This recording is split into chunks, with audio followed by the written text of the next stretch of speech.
Hello everyone, আসসালামু আলাইকুম। Welcome back to my page. কেমন আছেন সবাই? আশা করি ভালো আছেন। আমিও ভালো আছি।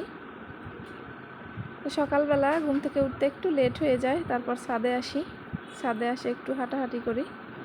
এরপর বাসায় আসি, এসেই রান্না বসিয়ে দিই। যেহেতু ঘুম থেকে উঠতে দেরি হয়ে গিয়েছে, একদিকে রান্না হবে, অন্যদিকে আমি ঘরের অন্যান্য কাজগুলো করে নেব। তো চলুন দেখে নিই আজকে কী রান্না করব। আজকে চিংড়ি মাছের ভুনা করতেছি। যেহেতু আমরা দুইজন মানুষ, তাই সব কিছু একটু অল্প পরিমাণে রান্না করি। তো এই যে চিংড়ি মাছের ভুনাটা একদমই হয়ে গিয়েছে।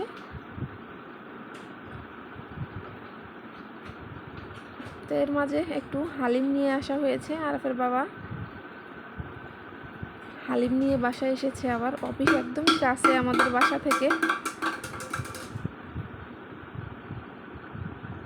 তো আসার সময় হালিম আর পুরি নিয়ে এসেছে।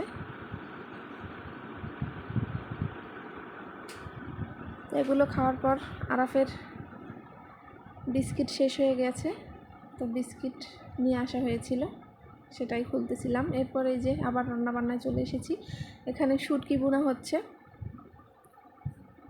লইট্টা শুটকির বোনা, সাথে মিষ্টি কুমড়ার ভাজি হবে। এখানে বাবুর জন্য একটু ডাল রান্না করতেছিলাম, আর সাথে এই যে বাড়ি থেকে নিয়ে আসা দেশি মুরগি একটু আলু দিয়ে রান্না করব। তো দেখতে থাকুন আর সঙ্গেই থাকুন। ভিডিওটি ভালো লাগলে লাইক, কমেন্ট এবং শেয়ার করে দিবেন।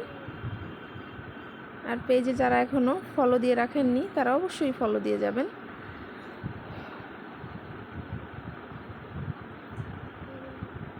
তো এই যে সব মশলাগুলোকে একটু কষিয়ে নিচ্ছি।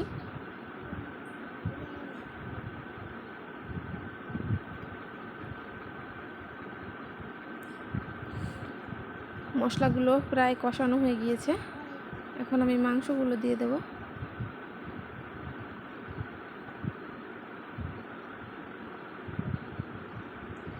আসলে মাংস রান্না করতে গেলে মাংসের মশলাটাকে যত কষানো হবে ততই মাংসটা খেতে টেস্ট হবে। সেই জন্য আমি সবসময় মশলাগুলোকে ভালো করে কষিয়ে নিই। এরপর মাংসগুলোকে মশলার সাথে আবার ভালো করে কষিয়ে নেব।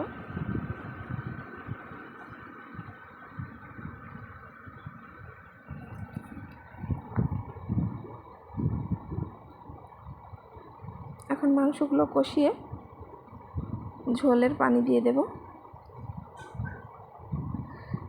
কে কোথা থেকে ভিডিওটা দেখছেন কমেন্টে অবশ্যই জানাবেন।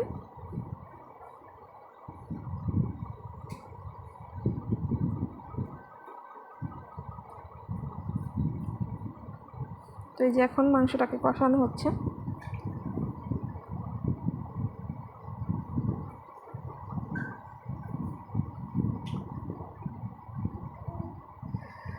মাংস রান্না হতে হতে আমার আসলে ঘরের সব কাজ গোছানো হয়ে গিয়েছে।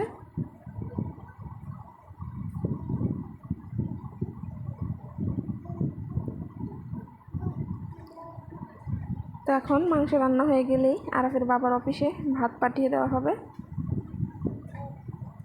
দুপুরের লাঞ্চ আসলে বাসা থেকে দিয়ে দেওয়া হয়, যেহেতু অফিস একদমই কাছে, প্রায় সময় এসে খেয়ে যায়, অনেক সময় আবার পাঠিয়ে দেওয়া হয়।